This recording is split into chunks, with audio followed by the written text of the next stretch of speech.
자, 여러분들 이 종목은 이날 월요일 날 접근했다가 다음 날 고가가 한 11% 정도 올라갔다가 이렇게 내려갔는데 그 올라가는 그 와중에 본절로 마무리를 한 종목이에요. 지금 오늘 보시게 되면 고가가 24%, 종가가 한 13% 정도 올라가다 보니까 왜 이렇게 조금만 더 기다리게 되면 충분히 수익 구간이 나오는데도 불구하고 왜 접근하지 않냐, 이런 이야기가 좀 나와서 그런 것 같아요. 제가 저번에도 말씀드렸지만, 이렇게 우상향해서, 원사이드로, 여기 쭉 올라갈 확률은 전체 통계 대비 10에서 한 15%?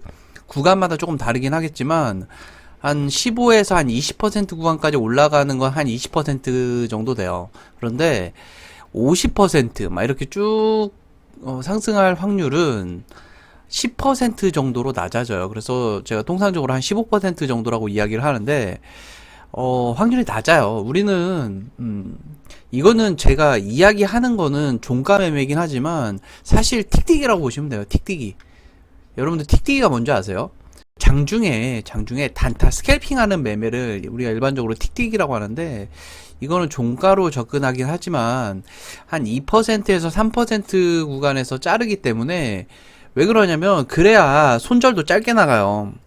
저도 원래 사실 그 손절 자체는 혼자 했을 때는 손절 구간이 5%를 웬만하면 넘지 않습니다. 그런데 멤버십 하게 되면 이게 분할 매수가 아니라, 여러분들 그 분할 매수의 관점과 추가 매수의 관점을 조금 분리하셔서 좀 생각을 하셔야 되는데, 대부분 이렇게 조금 눌림목 구간에서 접근하는 방식은 분할 매수라기보다는 추가 매수 구간이에요. 우리가 물려서 평단가를 낮추고 매도하기 위한 방식이기 때문에 이거는 추가 매수잖아요. 그래서 사실 이 틱틱이들은 수익도 짧게, 손절도 짧게 접근을 해야 되는데, 여러분들한테 그 매수 매도를 권유하는 건 아니지만 실시간으로 조금 보는 경우가 있다 보니까 이렇게 제가 손절을 하게 되면 같이 손절하는 경우가 생겨서, 제가 매수 매도를 권유하는 건 아니에요, 절대. 근데 그런 경우가 생기기 때문에 조금 손절이 좀 길어지는 건 사실이에요. 그래서 수익 구간을 일정 부분 반납하는 경우도 생기고, 그래서 최대한 그 수익률에 관점을 맞춰보기보다는 승률에 좀 초점을 맞춰서 될 수 있으면 손절 비중을 낮춰서 좀 접근을 하려고 노력을 합니다. 그래서 저도 한 두 달에 한 번 정도 제가 지금 보게 되면 크게 손절하는 경우죠. 크게 손절하는 경우 제가 8월 달부터 8, 9, 10, 11, 12, 1월 달 6개월 정도에 한 두 번 정도를 해요. 두 번은 합니다. 사실 한 번은 반등 구간에서 본절하고 나왔어야 되는데, 본절도 아니고 약수익 구간에서 나왔어야 되는데, 제가 조금 타이밍이 늦었죠. 그래서 그것도 손절을 하게 됐는데, 그거 말고 한 번은 조금 괴상한 패턴이랄까? 원래 제가 6개월 동안 가장 크게 손절했던 종목이 어떤 거였냐면, 이거네요. 여러분들 여러분들 지금 이거 패턴 보시면 딱 느낌 오죠.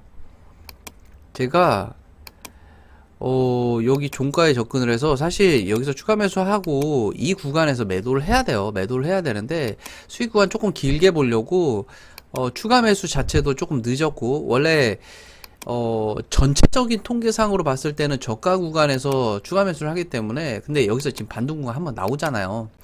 여기서 그 호가 단위가 턱턱턱 걸리는 느낌이 나게 되면 여기는 추가 매수를 해야 돼요, 원래 사실. 근데 추가 매수 구간도 늦었고, 여기서 이렇게 반등 구간이 나왔음에도 불구하고 매도하지 않고 좀 길게 보려다가 이렇게 쭉 하락하는 이 구간에서 매도를 했어요. 뭐 물론 여기서 매도하지 않았으면 이렇게 쭉 하락이 나왔겠죠. 그래서 6개월 동안 한 두 번 정도 이렇게 손절을 했는데, 뭐 그 이후에는 손절은 없긴 했어요. 그래서 쭉 수익 구간으로 마무리를 했는데, 여튼 그래요. 지금 뭐 이렇게 매도 후에 이렇게 올라가는 종목들은 관심 두면 안 돼요. 사실 그래요. 그게 맞아요.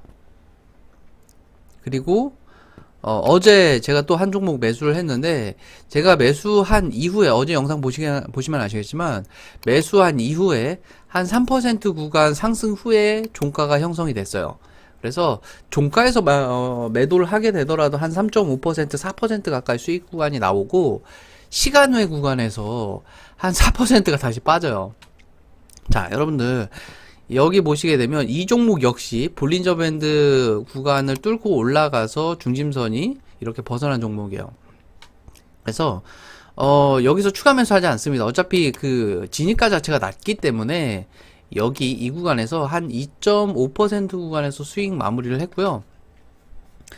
그래서 지금 8월 달부터 지금 시작한 멤버십은 지금 오늘 이렇게 마무리가 됐어요. 그래서 이렇게 오늘 이 종목 일주일 동안 한 4종목 정도, 4종목, 5종목 정도 진입을 했는데, 한 종목 본절, 나머지 종목들은 3%, 그리고 한 종목은 한 8% 수익 구간으로 마무리가 됐던 것 같아요. 이런 식으로 조금 접근을 계속 이어나가고 있는데, 이게 어떻게 보면 여기에서, 비중을 조금 더 나누고, 매매 빈도가 조금 더 늘어나게 되면, 제가 예전에 했던, 매매와 정확하게 흡사합니다. 지금 이 종목 컨택하는 이 기준이 뭐냐고 물어보시는 경우도 있는데, 뭐 물론 제가 만들어 놓은 조건식으로 컨택을 하는 건 사실이에요. 근데 제가 컨택하는 종목들을 잘 보시게 되면 대체적으로 이렇게 볼린저 밴드 상단을 뚫고 중심선이 넘어가는 종목들이에요. 그런데 간혹 가다가 자, 이런 종목, 지금 이 종목은 시젠이라는 종목인데요. 여러분들 지금 보시게 되면 저는 이 시젠이라는 종목을 매수하지 않았어요.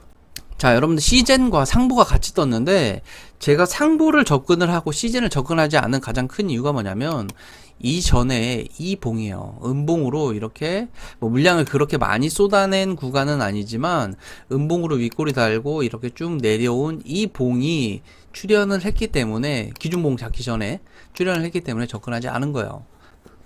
그리고 그 이전에 지금 보시게 되면 이렇게 중심선 이렇게 넘어가는 이 패턴이 나왔음에도 불구하고 고가가 이렇게 잘 나오지 않았어요. 우리가 그 프랙탈 관점으로 보게 되면 그 이전에 동일한 패턴이 나왔을 때 일정 부분 그 동일한 비율로 상승이 나와야 되는데 그렇지 않았기 때문에 여기 보시게 되면 그 이전에는 아마 잘 나왔던 것 같아요. 여기도 좀 짧고 제가 아까 표시해 놨는데 여기 이 구간도 조금 짧고 근데 여기 이 구간은 조금 길고 이 프랙탈 관점으로 보게 되면 이렇게 좀 들쑥날쑥한 경우에는 접근하지 않습니다.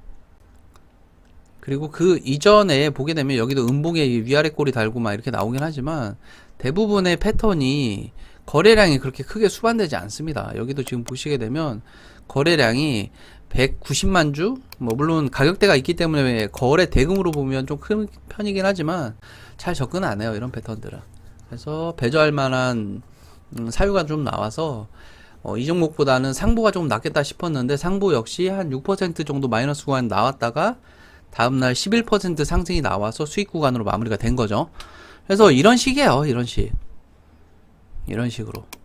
그래서 뭐 그 외에 조금 더 추가될 부분들이 있으면 여러분들한테 좀 설명을 좀 드리도록 하고요. 그래서 오늘 이렇게 좀 간단하게 마무리할까요? 그래서 지금 한 일주일 기간에 거쳐서 지금 제가 보고 있는 이 볼린저 밴드에 벗어나는 이 관점의 매매법에 간단하게 좀 설명을 드렸었는데 제가 하는 매매 방식이 대부분 이 볼린저 밴드와 그리고 한 3가지 기법 정도를 짬뽕을 해서 매매를 하는데 한 가지 매매법은 정말 디테일하게 여러분들한테 그 전체 채널에 전부 다 공개한 내용들이에요. 여러분들 기억하실지 모르겠지만 2% 조건식 기억하시죠? 그 조건식을 조금 변형해서 사용하는 방식이 있고 그리고 나머지 한 가지 매매 기법은 여러분들한테 전혀 공개되지 않았는데 그거는 제가 예전에도 한번 여러분들한테 공개를 한번 해드릴게요 라고 말씀을 드렸는데 이 공개하고 난 이후에 호가가 겹치는 현상을 뭐 제가 책임져야 될 건 아니지만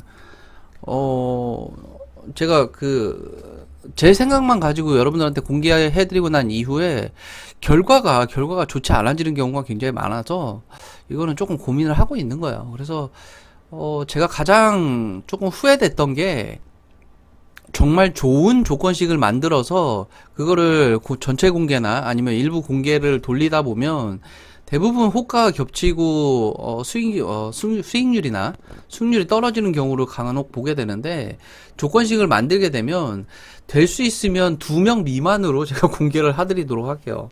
2명 미만으로 공개를 해드리도록 하고 제가 사실 그 한 세 달 정도 쉬는 기간 동안 코인에 거의 몰빵을 하고 나머지 시간을 이 조건식 만드는데 투자를 많이 했는데 그 만들어 놓은 조건식이 굉장히 많아요. 그 조건식들을 이제 하나씩 풀어보도록 하겠습니다.